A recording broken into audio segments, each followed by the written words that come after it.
Welcome to State of the State. I'm Darlene DeRezzo, and I'm in conversation with Paul Brunelle and David Cunningham. Both are reenactors. Paul goes by the name Patriot Paul, and David, Declaration David. Welcome to the show. Well, thank you. Thank you. Invite us. Where should we start? Well, the first thing I would like to start with is a big happy birthday. Okay. 1775. We actually had, in June 14th, the first Continental Army was formed. So it's the birthday. It's also the birthday of the Marines. October 10th, 1775. And then the Navy was also created in this year also. Wow. So all three of our, and I like to have some fun, I'll say, and the Air Force, and people look at me like, Air Force? Okay, so I have to say, Patriot Paul, you're great for your age. Well, So you are a reenactor from the 18th century. Yes. And how did you get involved in this, and what is the significance of reenacting? So personally, way back when I was in school, I always had a fascination for history, especially the wars. And it just carried. I went into the Army myself, and then when I got out, I wanted to do the reenacting just to help keep our history alive. Mm-hmm. So I portray I call it a poor private, as a militia, mm-hmm. and sometimes I'll dress up as an actual Continental. Once you got into the Continentals, you had the Continental uniforms. They were more uniformed. When you were militia, a lot of times you were ununiformed, or even if they called it a uniform militia, they might have had a frock that looked similar. Okay. So like the Rhode Island 2nd Regiment, Dave. Yeah, well, I got in with my kids, 8 and 10 at the time. Mm-hmm. We were interested in history. The mom was a history teacher. And the kids thought it'd be great to join. So I joined with the kids, and they used to go to school on a weekend. We had a reenactment and told the kids about what they did. And the kids says, wow, you did all that? So we started there, and we enjoyed doing it. And I do the 1st and 2nd Rhode Island Regiment. Mm-hmm. They from the 18th century. 1st Rhode Island Regiment was a black regiment. Okay. And there was a need for men. And George Washington gave the okay to Barnum and Christopher Green and Nathaniel Green. They were relatives, they were related. So sure, go back, and they raised a regiment, and they actually had it for slaves and said, hey, we'll give you money for your slaves if you release them into the Army. They had to pass muster. If they passed muster, they were allowed to be free once they left. Mm-hmm. They trained right over in East Greenwich. Really? And they moved to the islands and highlands of New York, and eventually to the Battle of Rhode Island back in August of 1778. They had the siege of Newport when they were firing rockets and mortars back and forth with the Brits. And then Sullivan asked for the need for more men because he wanted to dig in, and he knew that where he was not going to be secure. We lost the French Navy because they had to go to Boston for repairs. And so when he says, well, geez, we'll move up to Fort Butts, Butts Fort. So he moved everything little by little up to Butts Fort. And then at the night of on the 28th, or the night of the 27th to the 28th, they had everything moved where they wanted everything to be. So they moved back to Fort Butts. A British lieutenant saw the position was empty, and they got the British general said, oh, let's chase those Americans, and maybe we can pin them against the water. Mm-hmm. Well, they did come after the Americans. The Americans were at Union. They set up pickets on a corner of Union Street in Middletown. Wow. And as the units were coming up, they did meet some resistance from the Americans, but they decided to get out of the area because they would have been surrounded, because the British brought up the Black Watch group, were very good at their job as soldiers. And they set up at Fort Butts, and all the fighting was not in the fort, but it was outside the fort. And I'm sorry, this is in Middletown? This was in Portsmouth. Oh, Portsmouth, excuse They me. moved up to Fort Butts in Portsmouth. Okay. And then all the fighting was outside the fort there. And the Hessians were going up what we call now West Main Road, and the British marched up East Main Road. They caught fire before. The Hessians come up and they fired onto the Black Regiment, which were on the right.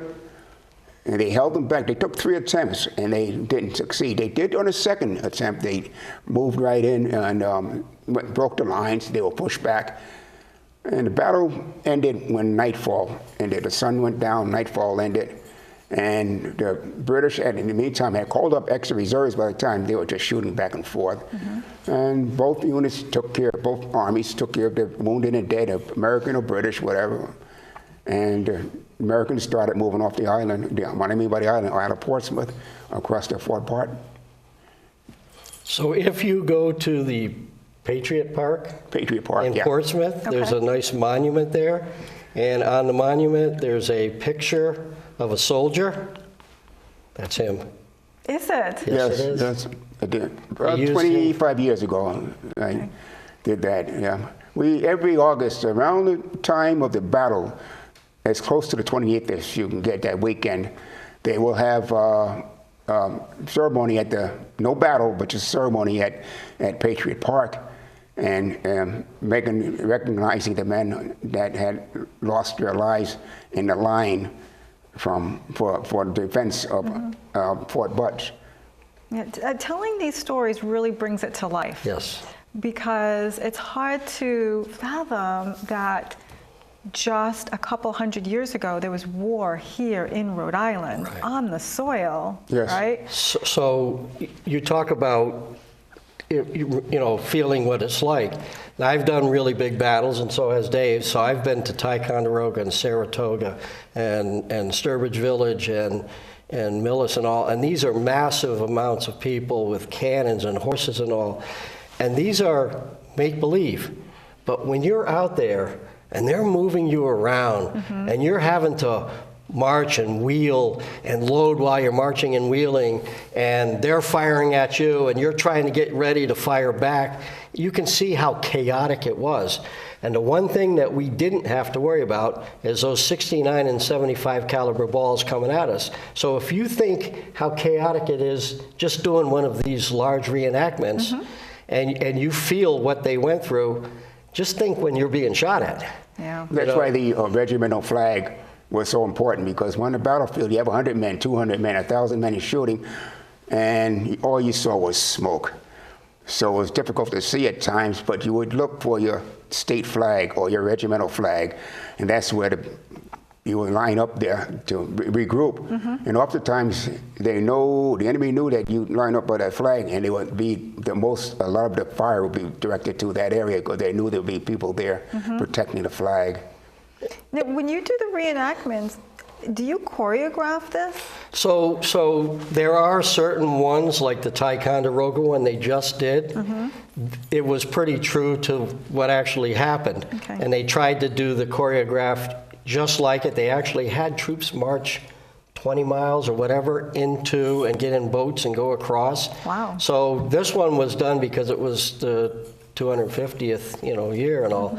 So they made it, and then they stormed up and they took the fort, and they did it almost like the script of what had actually happened. A lot of the reenactments, because they are on federal parks now and all, that it's very difficult to do things on those federal parks.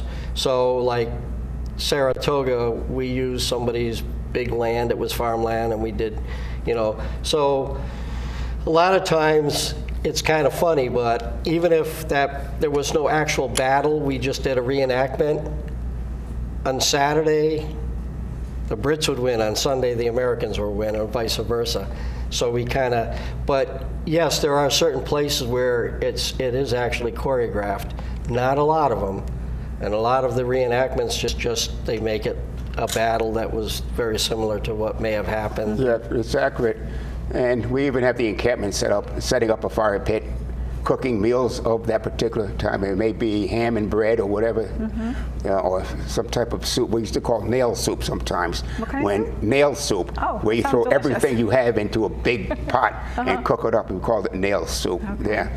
And people would see the way the women, if we have women with us, we had camp followers, they were dressed in colonial clothing. They see what the soldiers are wearing, and they would see the muskets lined up the way in a triangle, tripod, as if they were resting or putting in a safe place so that until they're ready to be used. And the tents are all set up as if they were in the 18th century. And some of those tents could sleep up to 6 men. And were there They're women just in- little wedges. Yeah, were there women in battle?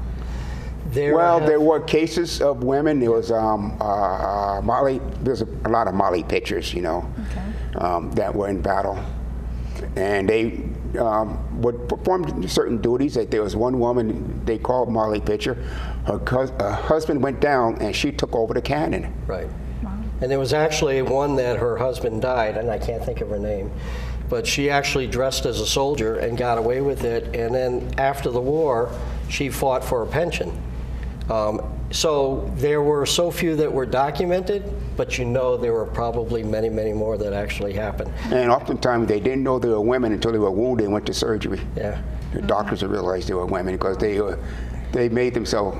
To pass, they made themselves look like men. No jewelry or anything like that. Right. And maybe hair would be tucked in the hat or maybe cut short to pass. And that's as a why, man. for me, I welcome women dressing as soldiers because it did happen. It's and accurate, we have yeah. a lot of women that portray soldiers on the cannons as soldiers, infantry, because it did happen. It was not documented a lot, but it happened. We didn't have pictures, we didn't have videos back then. We had people that painted pictures, but it was always of the perfect thing, and a lot of times things that went on, you didn't know, because there's no records. There's written stuff and all, but it doesn't cover the entire population. Yeah, there were many battles or skirmishes that did not make the history books. They weren't important, but when the British would go into certain towns, they'd be looking for goods, looking for livestock. Yeah. Like the Battle Wood. of Bristol, or skirmish of Bristol. The British officer came off the ship and demanded livestock. They wanted sheep. It's like 200 head of sheep. The townspeople said, no, we're not going to do it. They argued. The British went back. So, okay.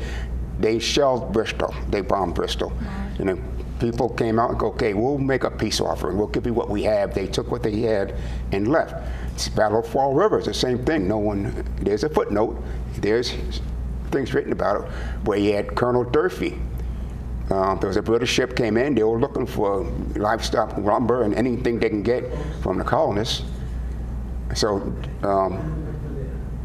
Colonel Durfee went down and met them at they got off the boat around Anawan Street in Fall River, and they started marching up the hill.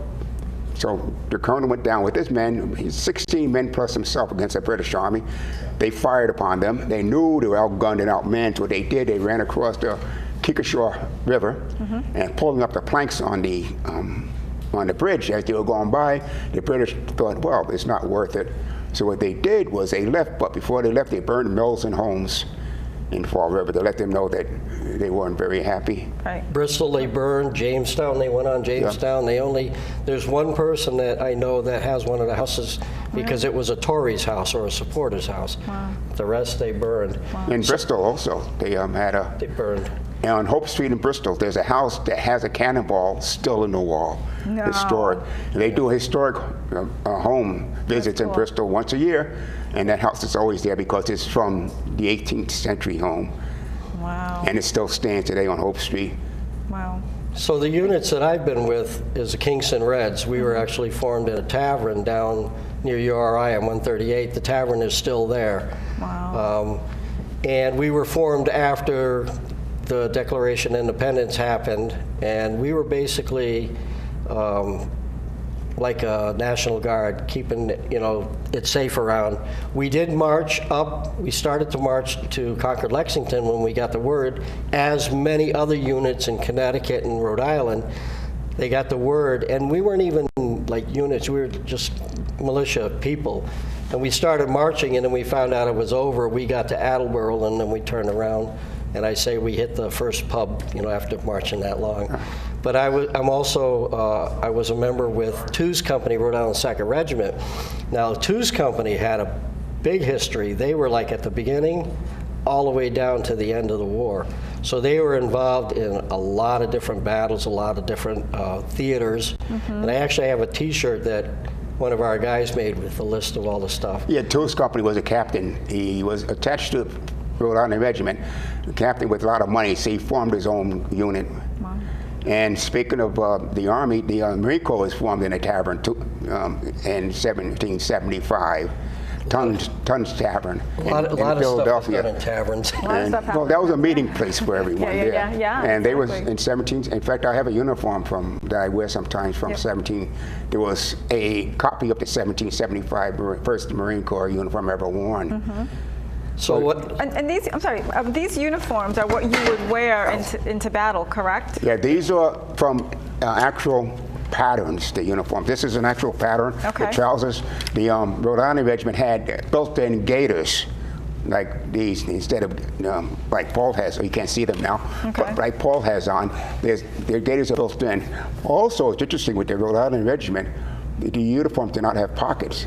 Oh. So you had idle hands that would have to do something. Let's put the camera on Patriot Paul so that you can tell us a little bit about this.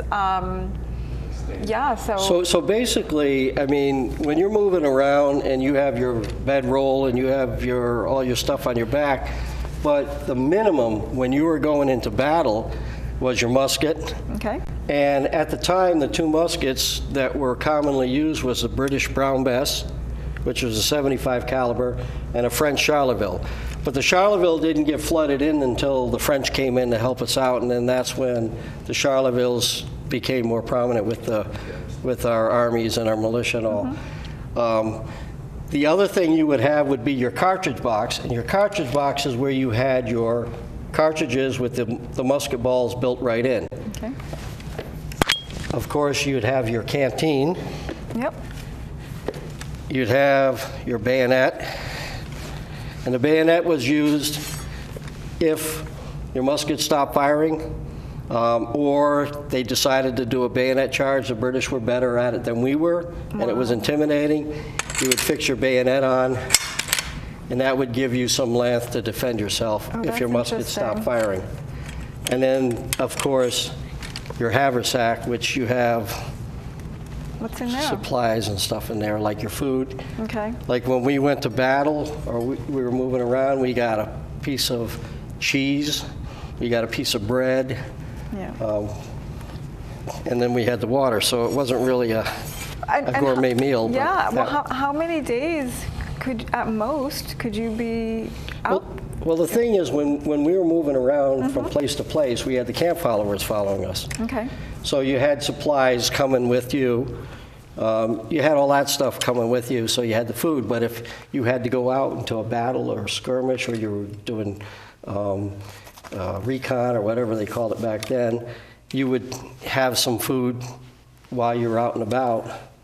And Yeah, another duty for the camp followers, they would sometimes read to the men that didn't read or very well.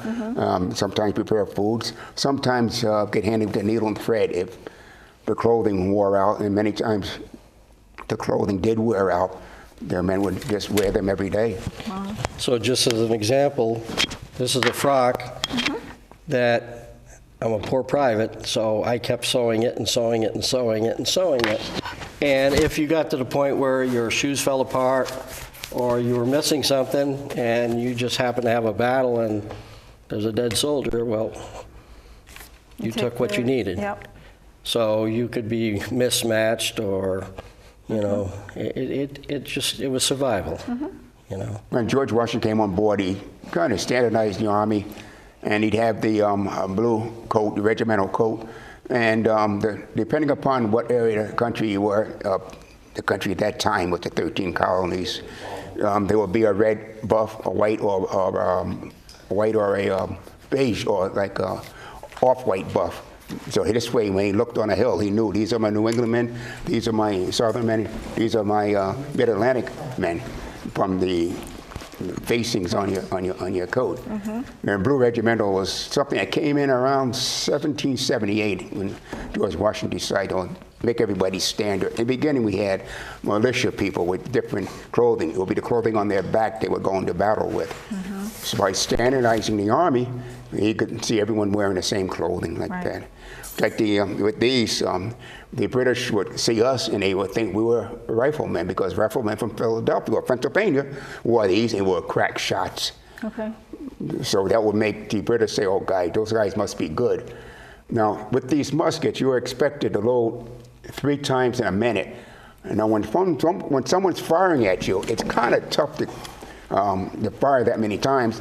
And that's when on the battlefield, they would have find these muskets with maybe 2, 3, or 4 musket balls. Because when you're firing, there's so much noise, you don't know if you fired or not. So you put another one in, and then the breech would blow because you had too many musket balls. So what could happen, especially, it could be a very humid day, very kind of wet out, heavy air. And what happens is the water gets on the flint, the water gets in the pan, the water plugs the touch hole. So what happens is, on the musket, there's a pan that you put your powder in. It's your primer. You have your flint, and this is called a frizzen. So when you put that in there, you close your frizzen, you cock it. What happens is when you fire, the flint hits the frizzen. As it's hitting the frizzen, it's sparking and opening. The sparks go down into the pan where the gunpowder is, through the touch hole and out. So as David was saying, sometimes you could double, triple load and not know it, because what's happening is that touch hole got clogged. You're getting a flash in the pan, you think it's going off, but it's not going off. You go and you put it down again, because like I said, even a reenactment, it gets really chaotic. Place the friction cover on again. In the 18th century, that was the safety on the gun. That was the safety. That was the safety. Right. So what happens if? So what happens is if it does strike, it's not going to spark. Not going to spark. Because of this. Interesting. And oftentimes, you'd have to change the flints during a barrel, because the flints would be, with the moisture especially, you may get several shots, it won't fire. You try again, doesn't fire. You replace the flint to keep a fresh flint in there.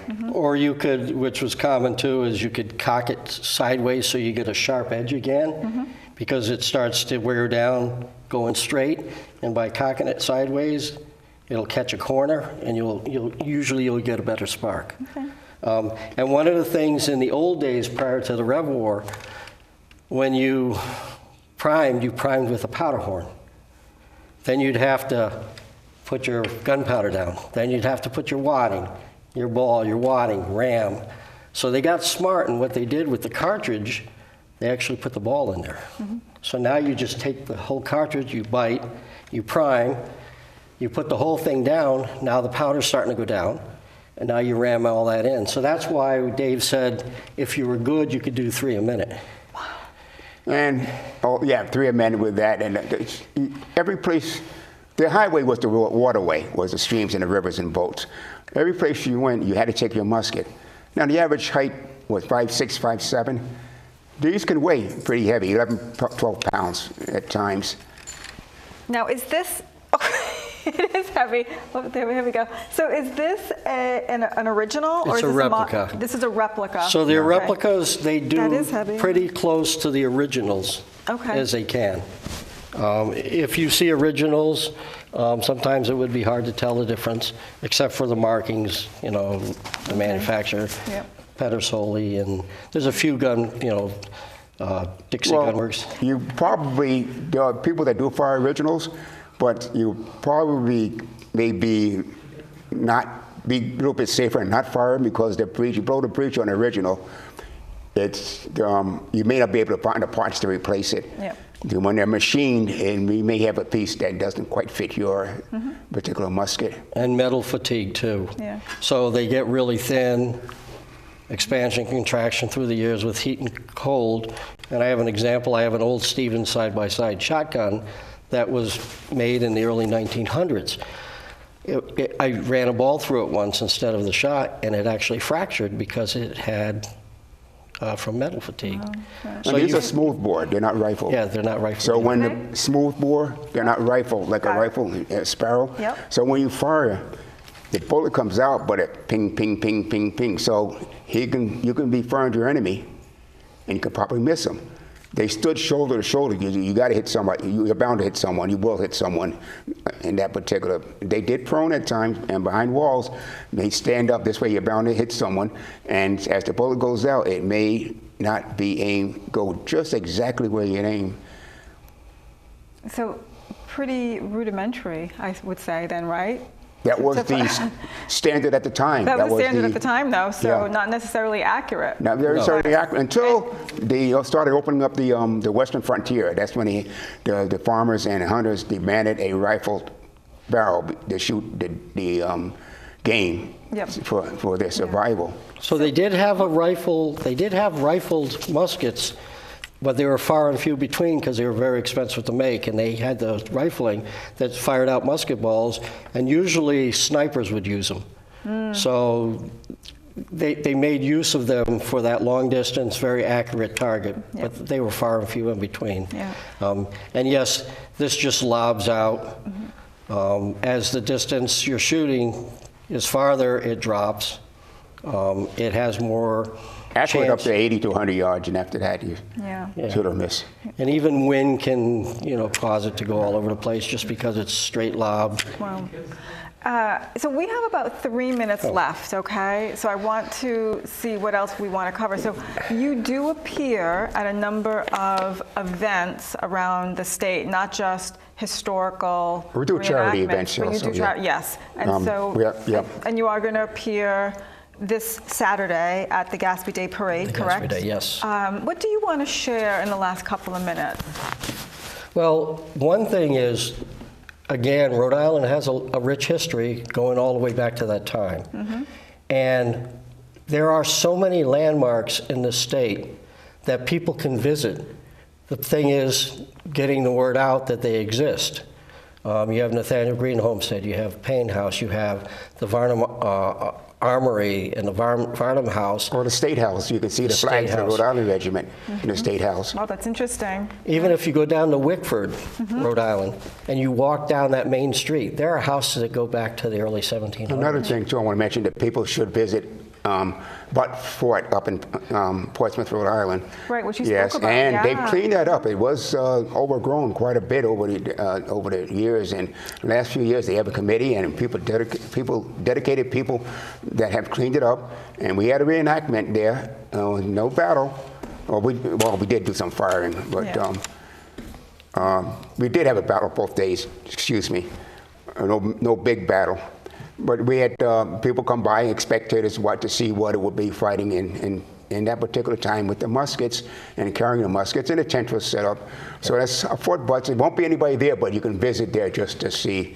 And there's special events that go on, and maybe if you read something in the paper about the special event, it'd be worthwhile going up there to visit. So the best thing to do, Google, and now the big thing is AI, is just Google or AI, Revolutionary period, colonial period, houses, battlefields, landmarks, and you'll eventually piece together all the different ones, and you can go out and support. How important Rhode Island was Another thing too. The history of, yes. The medallion thing that we have Charles Roberts. He's putting medallions all over where there was known to be slave particular units or housing or people that were slaves. That's important to know too. That's fascinating. So, yes. Patriot Paul, Declaration Dave, this has been so much fun and so informative. I really appreciate you coming on, and I hope to have you back because there's so much more to tell. Happy you invited us. Yes, thanks for the invite. You're very welcome. We like to share. Thank you so much. You've been watching State of the State. I'm Darlene DeRezzo.